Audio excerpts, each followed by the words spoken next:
Hey heroes, Jonathan here at Night Knowledge. I absolutely love Age of Wonders 4, and despite Diablo 4 coming out very soon, I think it's still going to be my game of the year for 2023.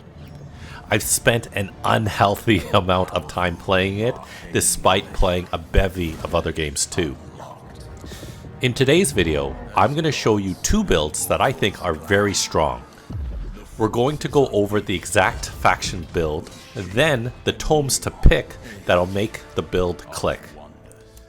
We'll start off with Alcides of the faction Dark Awakening. This build focuses on making use of being pure evil, which will do three things for us.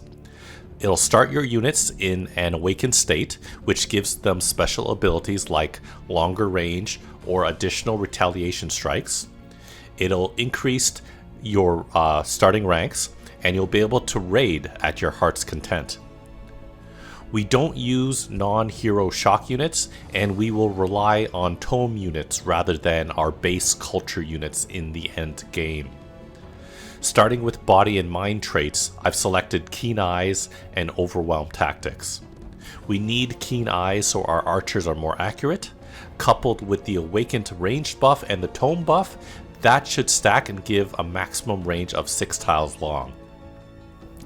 Overwhelm Tactics give a 20% increased crit chance when adjacent to an allied unit, and I feel like this triggers extremely often.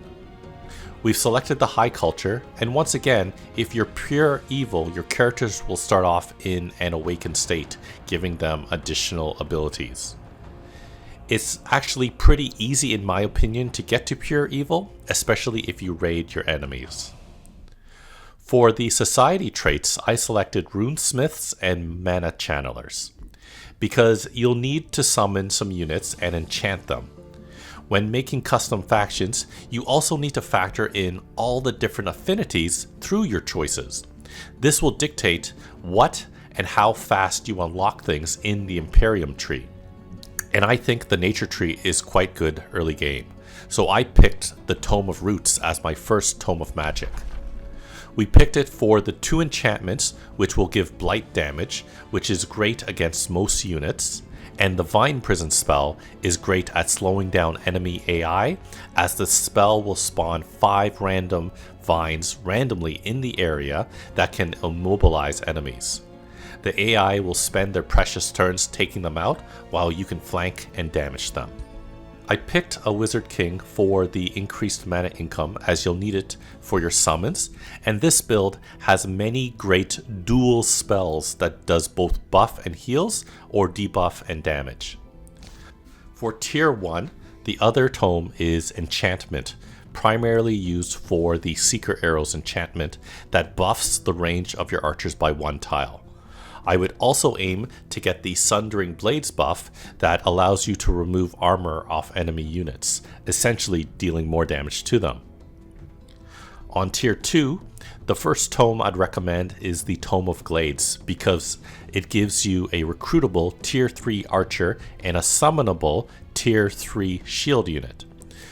Awakened shield units have additional armor and resistance. The Tome of Revelry is chosen as the next tome for the Scald, a tier 3 recruitable support unit that can cause an enemy to go insane and attack their friends. Look out for the Hero Support Adept skill that will increase their non-hero units' critical hit damage by 20%, which synergizes well with their Overwhelm Tactics trait. We're not done yet. In tier 3, we'll start to get nasty and pick the Tome of Cycles.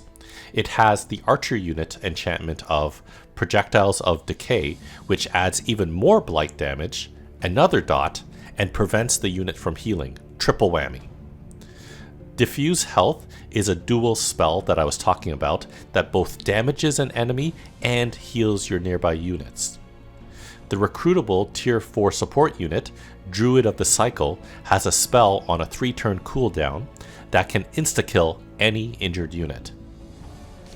The other tier 3 tome I would select is of Transmutation, which has Melt Armor, a damage and debuff AoE spell. Steel Skin is a minor race transformation that increases physical and blight resistances, although it makes you more susceptible to lightning attacks. This tome also gives you a tier 4 recruitable battle mage that can stun a group of enemies. And that's it. At this point, you'll have a ton of spells at your disposal, high tier units in your army that are enhanced by your high culture, and you'll apply lots of dots and insta-kills. The second build is called Ula's Chosen, which is a nod to Magic the Gathering and one of my favorite decks that I built. This is a morale killing machine. If we don't one-shot enemies, we'll be doing very high damage to them.